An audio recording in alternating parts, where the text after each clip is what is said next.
Olá, eu sou o pastor Samuel. Boa noite a todos e a todas. Vamos dar início à nossa transmissão de mais um encontro aqui na internet. Você é o nosso convidado, a todos que são chamados, amados de Deus e guardados em Jesus Cristo. Que a misericórdia, que a paz, que o amor vos sejam multiplicados nesta noite. Sejam muito bem-vindos ao nosso encontro. Que o Senhor nosso Deus fale ao teu coração hoje de uma forma especial. Vamos iniciar a nossa transmissão enquanto os nossos queridos amados estão chegando. Você se já está aí comigo, vamos compartilhando este vídeo, vamos mandando para outras pessoas, para que outras pessoas também possam ser abençoadas. Eu faço esse convite a todos vocês que já estão comigo. Então, este é o momento certo para sermos semeadores da palavra, com um só clique abençoarmos a vida de outras pessoas. Então, este é o momento, essa é a hora. Então, convide amigos, convide amigas para fazerem parte deste momento de reflexão bíblica na palavra do Senhor. Bom, então vamos lá, vamos clicando, vamos convidando amigos. E já iniciaremos a nossa reflexão do tema de hoje. Estamos tratando há algumas semanas do tema amor. E olha, eu vou te dizer, viu? Essa terra precisa de amor. Esta semana deparamos com atentados para todos os lados, até aqui no nosso Brasil, que é um país tão pacífico. Vemos pessoas sendo dizimadas pelo desamor das pessoas, pelo ódio que está no coração de tanta gente sofrendo por conta disso. Então esse é o momento de espalharmos a semente do amor para que outras pessoas sejam abençoadas. Então faça isso, vamos transmitir amor, pois o nosso país, pois essa nossa cidade, pois o nosso bairro necessita disso, de amor, e que você seja um instrumento de propagação do amor para outras pessoas também que estão por aí navegando na internet, talvez sem rumo, sem nenhum sentido para a vida. Você pode abençoá-los agora. Então inicie agora o seu compartilhamento, inicie agora o seu convite a amigos e amigas para participar desse momento de reflexão. Hoje eu estou sem interação com vocês, porque a internet está algumas vezes falhando se eu carrego o Face aqui, então não estou conseguindo interagir com vocês, mas espero que o sinal esteja chegando para vocês bem. Já estou no processo de mudar essa minha internet, mas está muito difícil. Espero que o sinal chegue bem aí do outro lado hoje, tá bom? Então, aproveite esse momento. Daqui a um minuto iniciaremos a nossa reflexão do tema de hoje. Então, aproveite esse momento e compartilhe com outras pessoas, convide outros amigos a fazerem parte deste momento de reflexão da palavra de Deus, que pode mudar o nosso coração, encher-nos de fé, de esperança e de amor. Muito amor, muita fé. É isso que este mundo precisa. E é isso que nós iremos espalhar pelos quatro cantos nesta noite.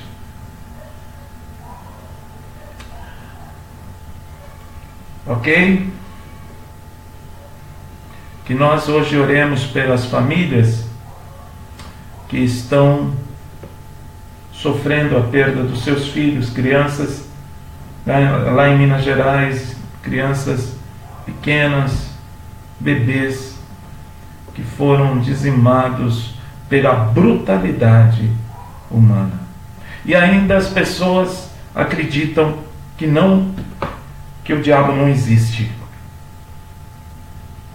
A Bíblia nos diz que ele veio para roubar, matar e destruir. É isso que Jesus nos ensina. E quando ele toma posse de alguém, o resultado é desastroso. A pessoa perde a referência do amor, ou porque o amor vem de Deus. Ao se afastar de Deus, a pessoa perde o amor. E é isso que nós estamos vivendo nesse mundo. Esse mundo tão distante de Deus. As pessoas que hoje estão fugindo da fé, estão se tornando cada vez mais perversos, cada vez mais violentos, cada vez mais sem solidariedade, sem mutualidade, sem reciprocidade. As pessoas estão vivendo para si mesmos, egoístas, difamadores. Que a palavra de Deus possa entrar no coração das pessoas e que eles possam se aproximar daquele que é a fonte do amor, daquele que nos enche de amor. Essa é a minha esperança, esse é o meu desejo, que assim aconteça com você, comigo, com os nossos vizinhos, amigos, com os nossos colegas de escola, com os nossos irmãos da igreja, que haja uma inundação de amor na vida de todos. Que seja assim, ok? Que seja assim para você, que seja assim para mim. Deixa eu te falar, na semana passada nós falamos sobre a inveja, uma das características que vai contra o amor. Aqui a inveja é um dos elementos que não faz parte do amor. Se você quer amar, não pode invejar. E não, como a Bíblia diz, também não pode arder-se em ciúmes. Guarde esta frase, que eu acho que é a mais importante, que nós falamos acerca da inveja semana passada.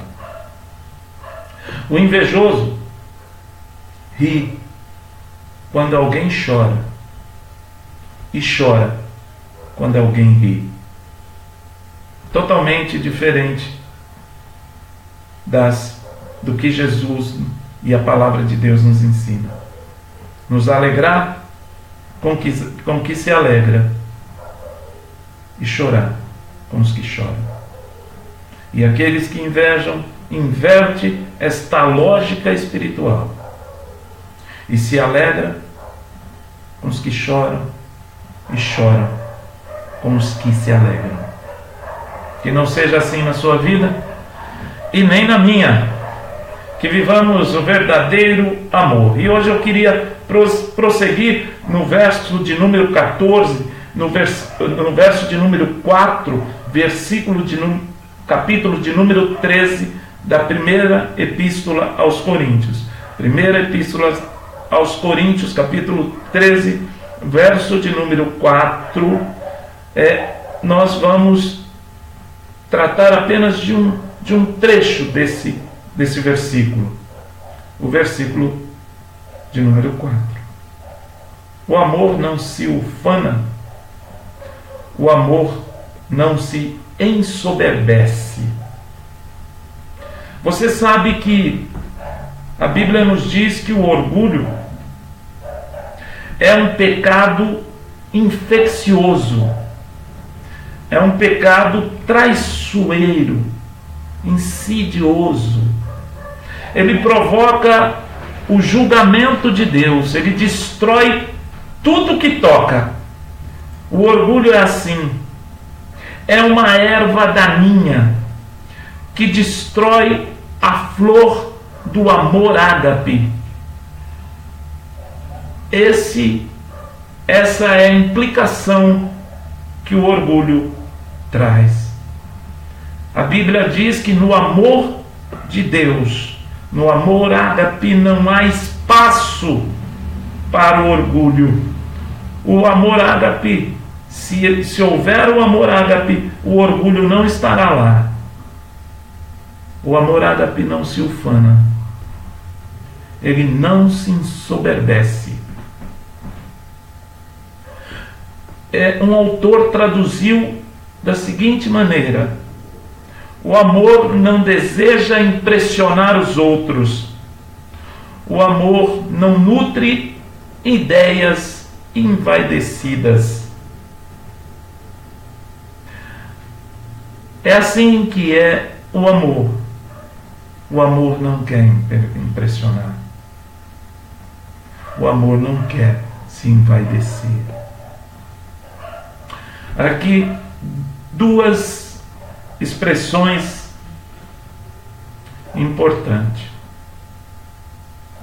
Uma fala do orgulho, o que o orgulho faz do lado de fora das pessoas. E a outra tem a ver com o orgulho, o que o orgulho faz do lado de dentro das pessoas. Estão as duas expressões nessa citação desse autor, J.P. Phillips. Quando você lê o Antigo e o Novo Testamento, o Primeiro e o Segundo Testamento, você vai ver muitos catálogos diferentes de pecados, muitas listas de pecados, mas o pecado do orgulho tem a sua posição no topo da lista. Provérbios nos diz que há 6 coisas que Deus odeia. No topo da lista estão os olhos altivos. Provérbios capítulo 6, o verso de número 17. Estão os orgulhosos, os que andam com o queixo levantado. Alguns definem o orgulho como uma avaliação desonesta, uma avaliação exagerada de si mesmo. O orgulho busca valorizar-se, honrar-se. O orgulho busca importância, reputação e significado que a pessoa não merece. É uma manobra motivada pelo ego, pelo esconder a verdade sobre nós mesmos. Ele não pode coexistir com o amor. Porque o amor ágape busca sempre o interesse do outro. O orgulho está consumido com os seus próprios interesses. O orgulhoso está voltado para os seus próprios interesses e não o interesse do outro. Esta pessoa orgulhosa não tem tempo para olhar para as preocupações do outro. O orgulhoso é inimigo e o orgulho é inimigo do amor. O amor não é jactancioso, orgulhoso. Esta palavra significa literalmente agir como um fanfarrão. O amor não age como um fanfarrão. Ele não é um charlatão, um mercador que atrai e ilude o público. Esse termo jactância sugere ações egocêntricas, ações nas quais opera um desejo desordenado por fazer com que a atenção dos demais se volte para a pessoa. A ostentação é a principal ideia deste termo, palavra tão usada nos nossos vocabulários modernos. Trata-se do exibicionismo em qualquer relação ou realização humana. Tudo isso serve de afronta para os outros, porquanto tem o intuito de exaltar a si mesmo e degradar os outros. Não é possível jactar-se e amar ao mesmo tempo. O amor não é fanfarrão. Aqui o pano de fundo é a comparação entre o que eu tenho e o que o outro tem. O que o outro tem pode provocar a minha inveja. E o que eu tenho pode levar-me à jactância, ao orgulho. Então, podemos colocar essas duas desvirtudes de forma paralela. Uma se importa com o que o outro tem, e o fato disso traz ao seu coração, provoca no seu coração a inveja. E essa outra desvirtude, que é o orgulho, se importa com o que eu tenho.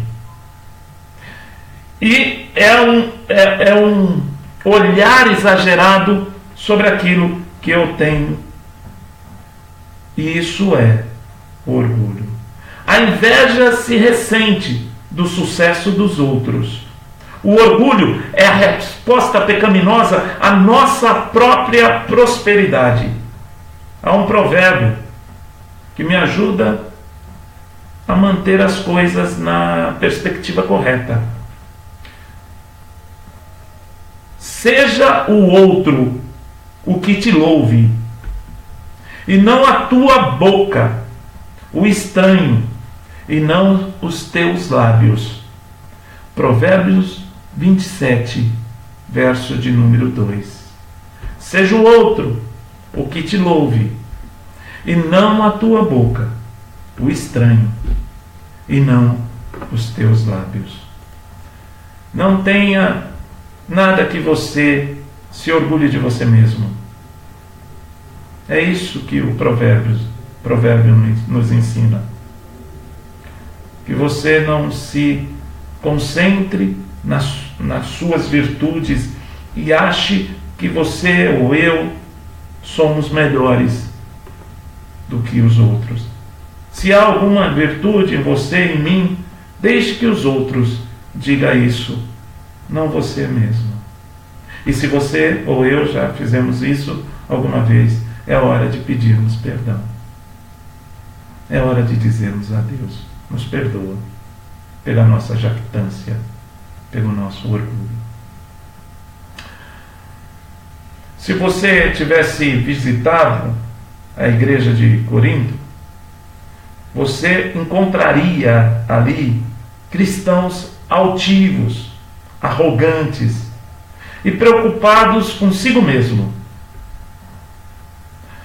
Paulo confrontou-os acerca do seu orgulho, usando a frase: o amor não se ensoberbece. Ensoberbecer é o que acontece dentro de uma pessoa orgulhosa.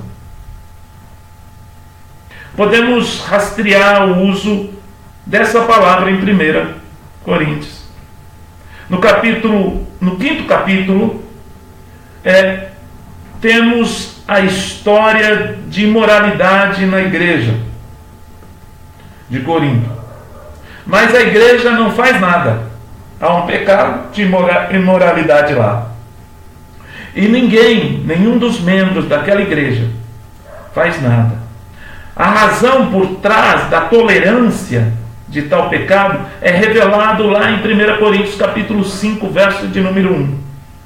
Diz lá: geralmente se ouve que há entre vós imoralidade, imoralidade tal, como nem mesmo entre os gentios, isto é, haver quem se atreva a possuir a mulher do seu próprio pai.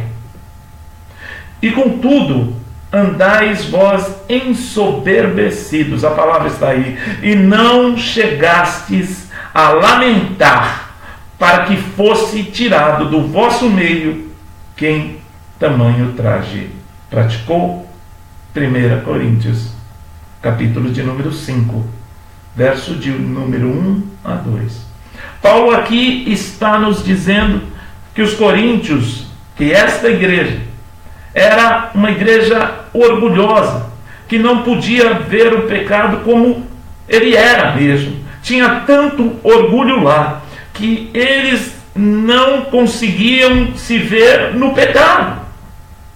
Se julgavam acima do que eram.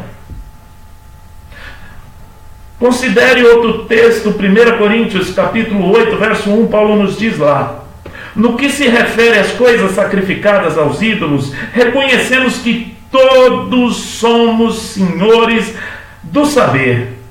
Ele diz: o saber ensoberbece, mas o amor edifica. Há um jogo de palavras aqui. Para a palavra edificar significa construir. E Paulo nos dá uma escolha: nos inflar ou construir. O saber, segundo Paulo, infla. O saber ensoberbece, isso é, nos incha. A pessoa que confia simplesmente no saber, ele fica inchado, orgulhoso, inflado, tal como um balão. Mas ele diz: o amor constrói, o amor edifica.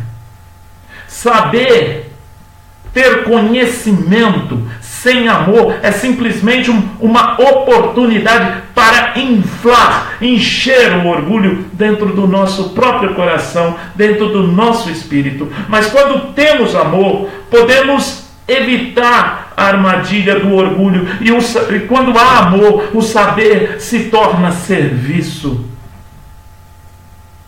O conhecimento não é para que sejamos melhores do que o outro, mas é para que possamos conduzir o outro também ao conhecimento.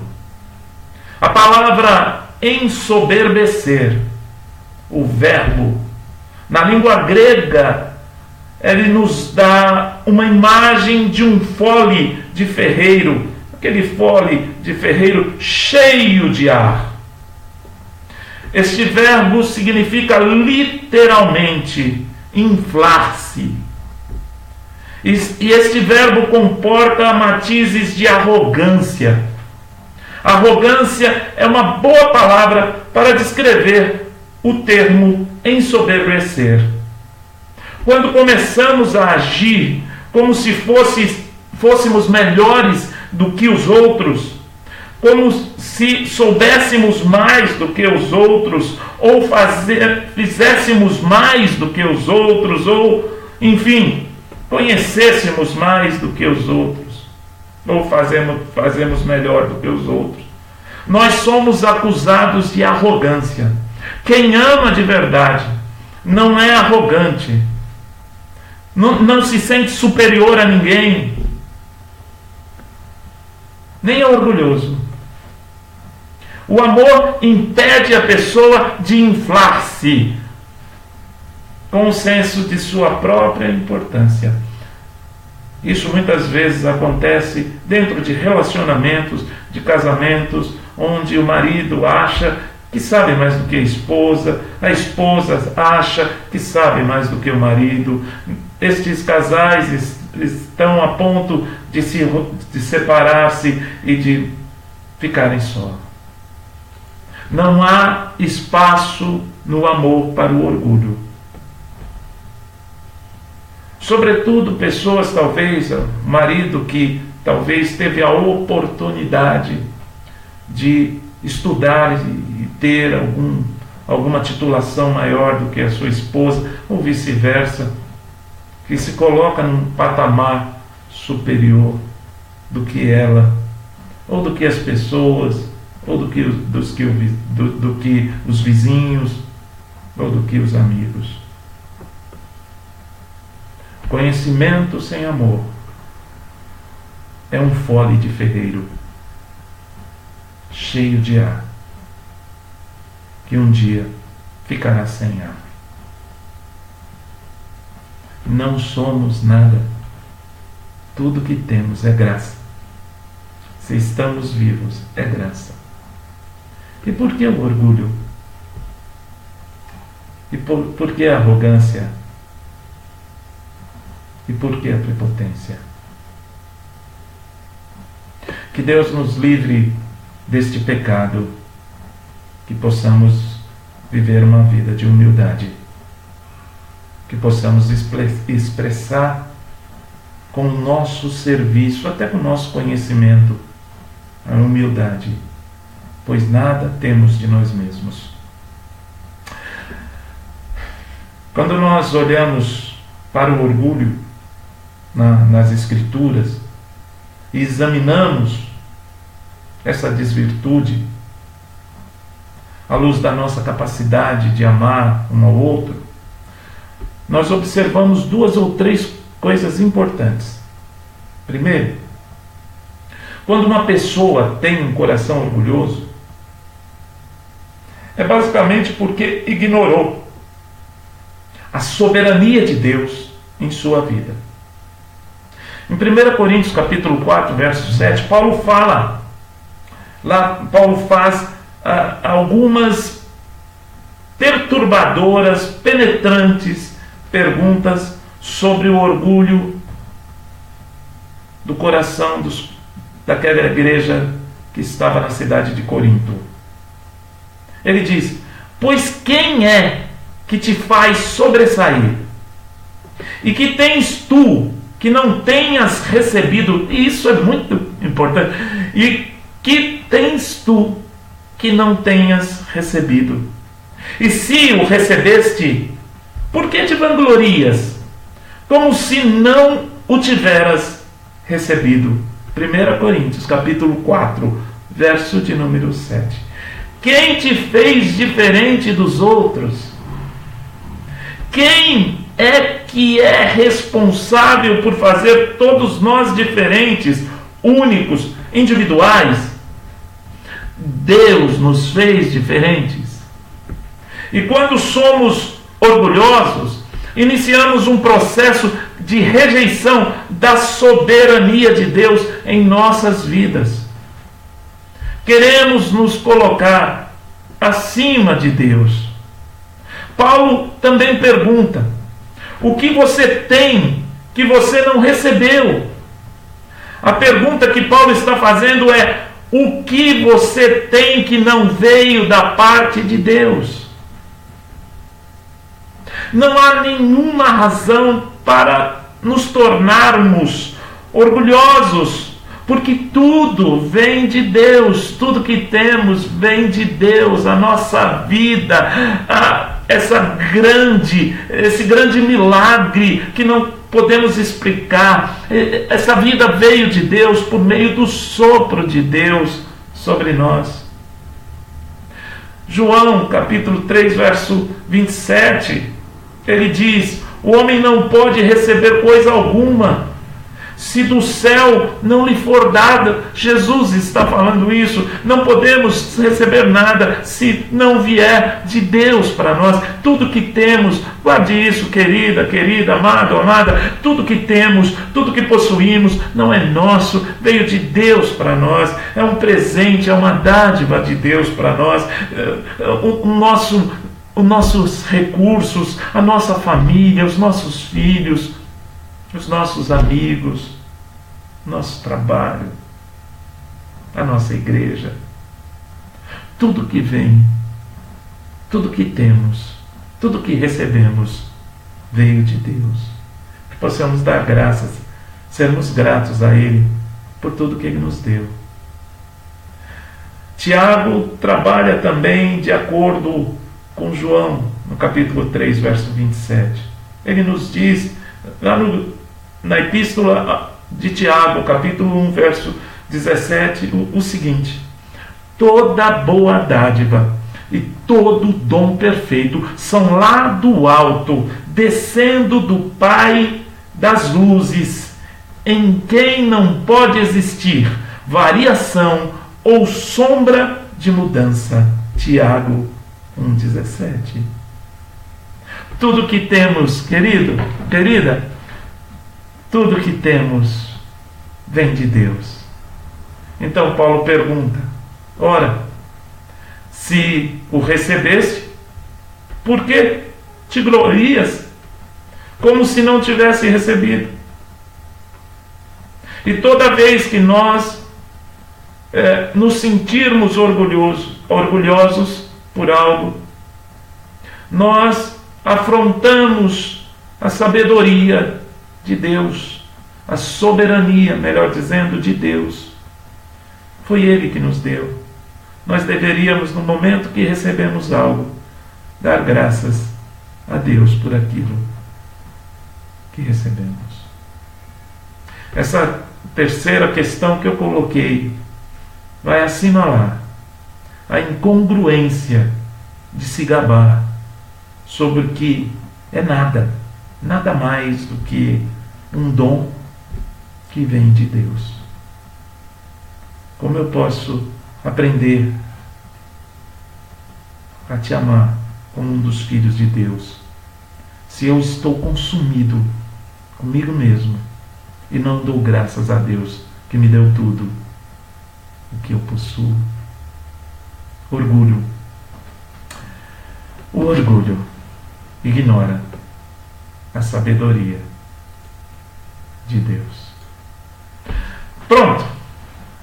Que Deus te abençoe. A gente vai parar por aqui. Que Deus te guarde, que essa erva daninha do orgulho não tome conta do teu e do meu coração. Que possamos viver a graça, a bênção de uma vida que reflete o amor de Deus, uma vida grata, que reconhece que tudo que tem é um dom, é uma dádiva, é um presente, e que possamos utilizar esse presente que recebemos também para abençoar outras pessoas, e que possamos tirar todo o orgulho do nosso coração e vivermos a graça de Deus nos dias de hoje. Muita bênção para você, muita graça. Não se esqueça aí que nos encontraremos na quinta-feira e nós vamos continuar o nosso, sobre esse tema do orgulho. Nós temos uma segunda parte que queremos tratar. Eu sei que vai ser uma bênção para você, para a tua vida. Deus te abençoe. Não deixe também de compartilhar esse vídeo com outras pessoas, mesmo agora terminando. Compartilhe com outros, convide outros, mande esse vídeo para outros, que outros possam conhecer um pouco da palavra de Deus e viver também de acordo com a palavra, porque a palavra de Deus é fonte de vida. Deus contigo, uma boa noite, muita paz sobre a tua vida. Fique com Deus e nos vemos na quinta-feira às 20h30 da noite. Tchau, Deus te abençoe, paz.